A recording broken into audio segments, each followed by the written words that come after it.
Shalom, saudaraku. Penciptaan manusia itu berbeda dengan makhluk yang lain. Makanya standar hidup kita sebagai manusia itu berbeda dengan binatang. Kalau binatang makan, minum, besok mati dan that's all, selesai. Hari ini hidup, besok mati, dikubur dan selesai. Tetapi penciptaannya berbeda dengan manusia. Karena manusia waktu diciptakan, Allah menaruh nismat hayim, nafasnya ke dalam hidung manusia. Dan manusia menjadi makhluk hidup. Artinya apa? Makhluk yang memiliki kesadaran kekal. Maka tidak heran kalau manusia menjalani hidupnya tanpa menghayati kekekalan, maka mereka memiliki kualitas hidup yang tidak jauh berbeda dengan binatang. Manusia berakhlak, lebih santun, lebih beretika, lebih berbudaya karena dia memiliki rasio. Tetapi kesewenang-wenangan terhadap sesama yang tidak berbelas kasihan itu tidak berbeda dengan binatang. Maka ada istilah begini, saudaraku. Homo homini lupus. Artinya apa? Manusia menjadi serigala bagi sesamanya. Ada binatang-binatang yang begitu disentuh cakarnya keluar. Ada orang-orang seperti itu. Tersinggung sedikit dia akan mengeluarkan cakarnya. Cakarnya bukan di tangan, tetapi cakarnya berada di mulutnya. Dia bisa berbicara kasar. Dia tidak memperdulikan perasaan orang lain. Itu tidak agung, saudaraku. Itu bukan yang Allah Bapa mau di dalam kehidupan anak-anaknya. Jadi begini, kalau manusia menghayati bahwa dirinya adalah makhluk kekal, dia pasti akan berjuang memiliki kualitas seperti Bapanya yang berkualitas itu. Jadi boleh dikatakan begini, saudaraku. Grade apa yang kau miliki di dalam hidupmu di muka bumi ini? Di mata Allah. Jadi kita harus tampil sempurna seperti Allah Bapa kita sempurna. Kita harus belajar untuk berakhlak sempurna. Kita harus memiliki kualitas yang baik, kualitas yang unggul, kualitas yang di atas rata-rata, kualitas yang boleh dikatakan sempurna di mata Bapa. Excellent. Di dalam Matius 5 ayat yang ke-48, Yesus berkata seperti ini, kamu harus sempurna seperti Bapa di surga. Allah menciptakan manusia sebagai makhluk kekal, bukan dengan kualitas rendah, saudaraku. Untuk sebuah kekekalan, maka kualitas yang dimiliki haruslah kualitas yang terbaik.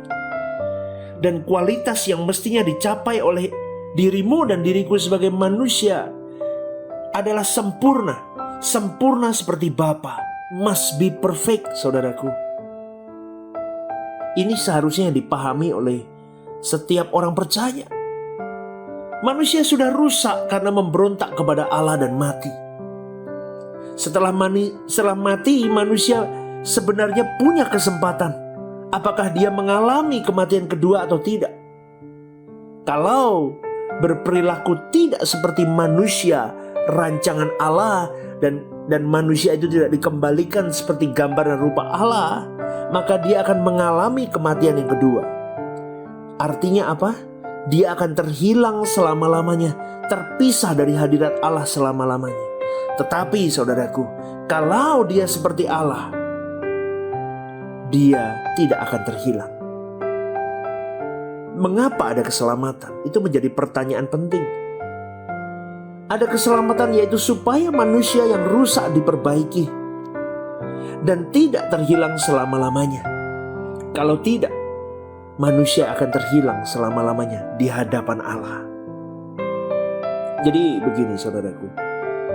Kalau Tuhan itu pernah berkata seperti ini, kamu jangan takut kepada apa yang dapat membunuh tubuh. Dengan kata lain, Tuhan mau berbicara seperti ini. Soal kematian jasmani itu bukan masalah besar, nak. Tuhan mau berkata begitu kepada kita. Bukan masalah besar. Belum masalah besar itu kematian kita di muka bumi ini. Tetapi kematian kedua itu yang menjadi masalah besar. Sungguh mengerikan. Kematian yang kedua itu lebih mengerikan. Jadi jangan sampai kita mengalami kematian yang kedua. Engkau dan saya terbuang di jurang maut. Saudaraku, camkan ini baik-baik.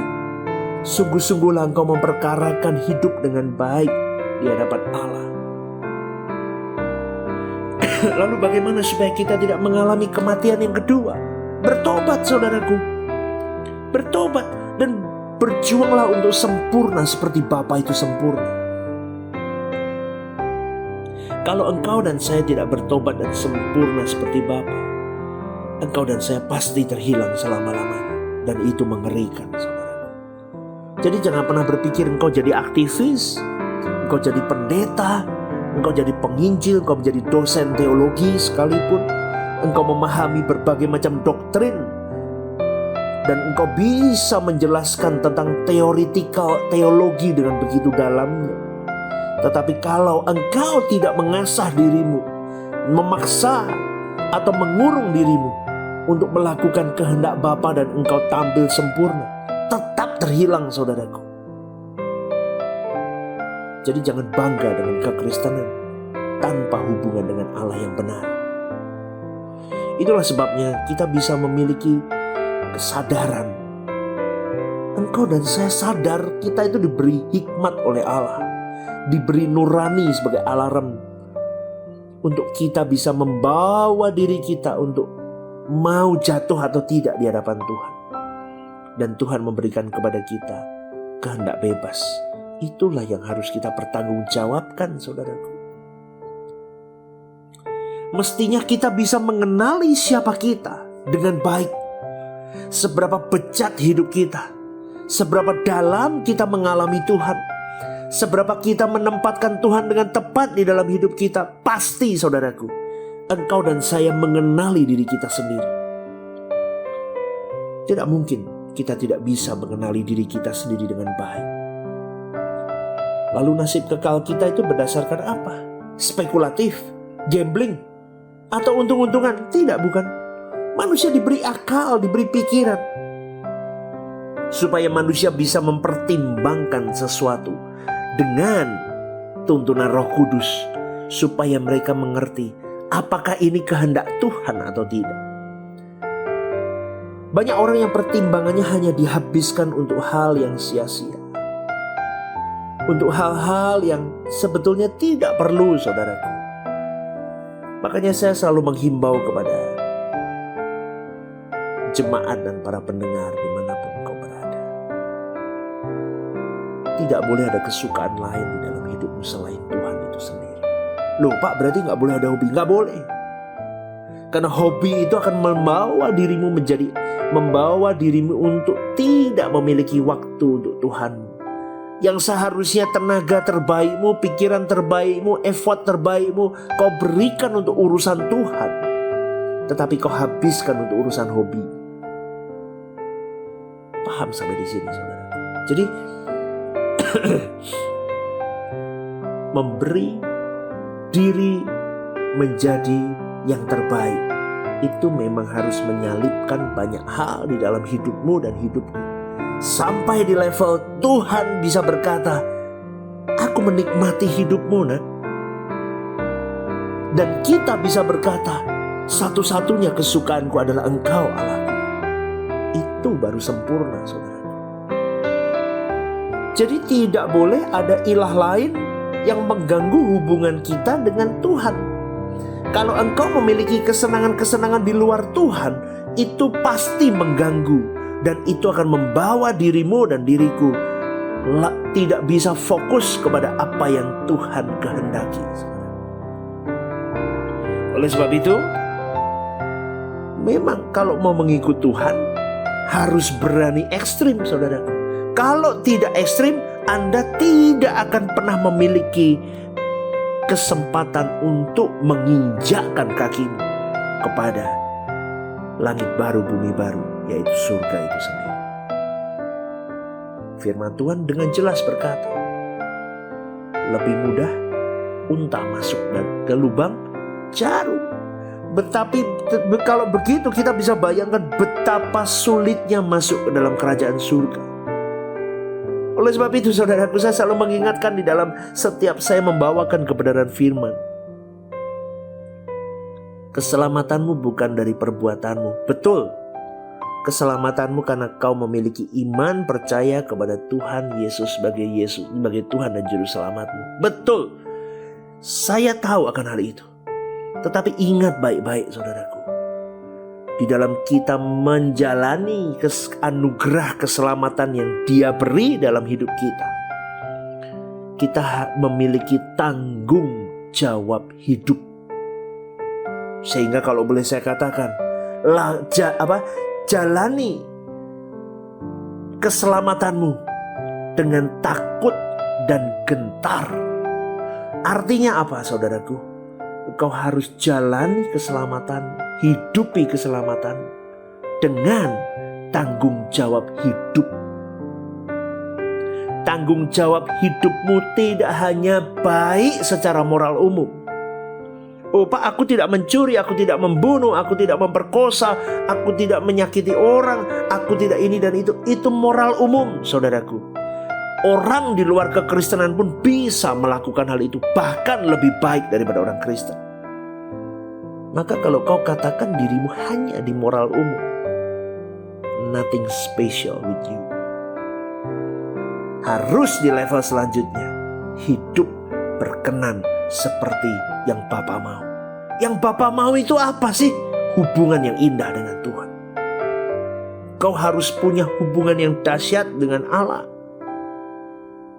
Hubungan yang tidak bisa tergantikan oleh apapun dan siapapun dan keadaan apapun, tidak bisa menggoyangkan itu. Dan yang kedua, berkenan kepada Bapa itu gimana sih? Harus di level sakau kepada Bapa, kepada Allah. Tidak bisa hidup aku tanpa Tuhan. Jadi kalau jadi orang Kristen tidak bisa hanya Kristen-Kristenan. Kristen-Kristenan tidak bisa. Harus Kristen yang ekstrim, Kristen yang sejati, Kristen yang membawa dirinya serupa segambar seperti yang Yesus lakukan 2000 tahun yang lalu. Dia hidupi di dalam kehidupannya hari demi hari. Meskipun dia jatuh bangun terus dia berjuang. Memang sulit saudaraku menjadi Kristen yang benar di mata Allah. Apalagi Kristen yang berkualitas sempurna di mata Allah Bapa. Bagaimana mungkin kau hanya datang ke gereja, melakukan hal-hal seremonial, liturgis, engkau memahami, duduk di bangku kelas teologi, engkau belajar memahami Tuhan yang begitu besarnya, tetapi engkau tidak pernah bersentuhan dengan Dia secara langsung. Saudaraku, banyak orang menghabiskan semua waktu hidupnya untuk hal yang tidak perlu sebetulnya. Itu horrible sekali, mengerikan sekali, menakutkan sebetulnya. Tetapi banyak orang Kristen tidak sadar akan hal itu. Mereka dinina-bobokkan dengan banyak kesukaan hidup. Mereka buang kesempatan berharga mereka yang seharusnya mereka gunakan untuk mempertimbangkan, untuk mengusahakan untuk keselamatan kekal mereka. Tetapi mereka habis waktu mereka untuk banyak hal yang berurusan dengan dunia dan segala kebutuhannya. Kalau binatang saudaraku, kecerdasannya hanyalah untuk bertahan hidup. Manusia hari-hari ini sama seperti binatang. Hidup hanya untuk bertahan hidup. Hanya untuk bertahan hidup. Jadi fokus dia hidup hari-hari hidupnya hanya untuk bertahan, yaitu untuk kepenuhan kebutuhan jasmani mereka. Ironik bukan? Maka saya selalu katakan manusia dengan binatang hari ini sama. Karakternya, tingkah lakunya, visi misi hidupnya, apa yang dia lakukan hari-hari sama dengan binatang. Saudaraku yang dikasihi oleh Tuhan, manusia harus bisa mempertimbangkan apakah dia mengalami hidup kekal bersama dengan Allah atau dia terbuang untuk kematian yang kedua.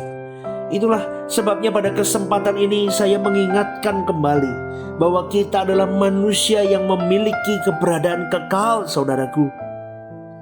Maka ayo lebih serius berurusan dengan Tuhan. Banyak orang berurusan dengan Allah itu tidak di dalam rangka dia mempersoalkan dirinya makhluk kekal. Dia mempersoalkan dirinya dengan Allah ketika dia butuh makan, ketika dia butuh pakaian, ketika dia butuh mujizat Tuhan, ketika dia butuh kehormatan, ketika dia butuh rumah, butuh anak, butuh calon pendamping hidup. Itu semua belum, saudaraku. Tidak salah, saya tidak katakan bukan salah, bukan keliru, tetapi belum tepat. Kenapa? Karena itu bukanlah tujuan di mana engkau diciptakan Tuhan. Seandainya, saudaraku, seseorang diperkenankan memiliki semua yang dimimpikan manusia di muka bumi ini, ingat loh, semua itu hanya sementara. Saya ulang sekali lagi, saudaraku. Apa yang kau miliki hari ini, semuanya hanyalah sementara. Dan mestinya saudaraku, kalau engkau tahu semuanya hanyalah sementara di dalam hidup, dan ada sesuatu yang tidak bisa dikatakan sementara, yaitu hidup kekalmu setelah kematian, everlasting, selama-lamanya, kekekalan. Harusnya lebih penting mana, saudaraku? Pikir dengan bijak, pikir dengan hikmat Tuhan. Jadi jelas firman hari ini mengingatkan kepada kita, Tuhan adalah segalanya. Tuhan yang terutama. Tuhan di atas segala-galanya di dalam hidup kita. Loh Pak, berarti kalau begitu gak usah bekerja dong? No. Sebagai makhluk yang bertanggung jawab, kita harus bekerja. Kita harus mencari nafkah. Maksudnya begini, supaya kita bisa berurusan dengan Allah tanpa gangguan. Namun kita tidak fokus pada pemenuhan kebutuhan jasmani. Kerjalah dengan baik. Tetapi bukan itu fokus utamanya. Fokus utamanya bukan hanya untuk memenuhi kebutuhan jasmanimu, tetapi engkau bertanggung jawab hidup di dalam pekerjaanmu. Engkau harus tampil grade A, excellent di mata Allah. Di dalam pelayananmu, engkau harus tampil excellent di mata Allah. Di dalam lingkunganmu, di dalam keluargamu, semua hal. Dan ingatlah firman Tuhan pernah berkata, carilah dahulu kerajaan Allah dan kebenarannya, maka semuanya itu akan ditambahkan kepadamu. Ditambahkan itu bukan kerajaan dunia, saudara. Bukan pemenuhan kebutuhan jasmani, tetapi ditambah-tambahkan hikmat. Hikmat marifat yang daripada Allah, supaya engkau mengerti mana yang bersifat urgent, mana yang harus kita utamakan di dalam hidup ini, dan tujuan hidup kita itu apa. Mari berjuang bersama, saudaraku.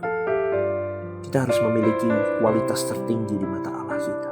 Selama nafas ini, sebelum putus, jantung ini masih berdetak. Ayo berjuang. Kita mau berjuang seperti bagaimana kita mengejar harta dunia, bagaimana kita mengejar pangkat, bagaimana kita mengejar yang terbaik di dunia ini. Kita harus memiliki mental yang sama, bahkan lebih, untuk mengejar kekekalan dan nilai tertinggi di mata Allah Bapa kita. Mari kita masuk dalam doa. Tuhan memberkati apa yang sudah hamba sampaikan ini. Biarlah menjadi rema yang kuat, menyadarkan kami untuk kami kembali seperti apa yang Allah mau yang kami lakukan dalam hidup ini.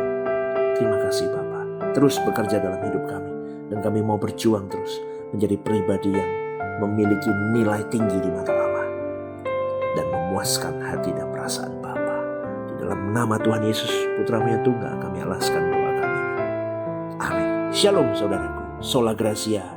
Jesus bless you. Haleluya.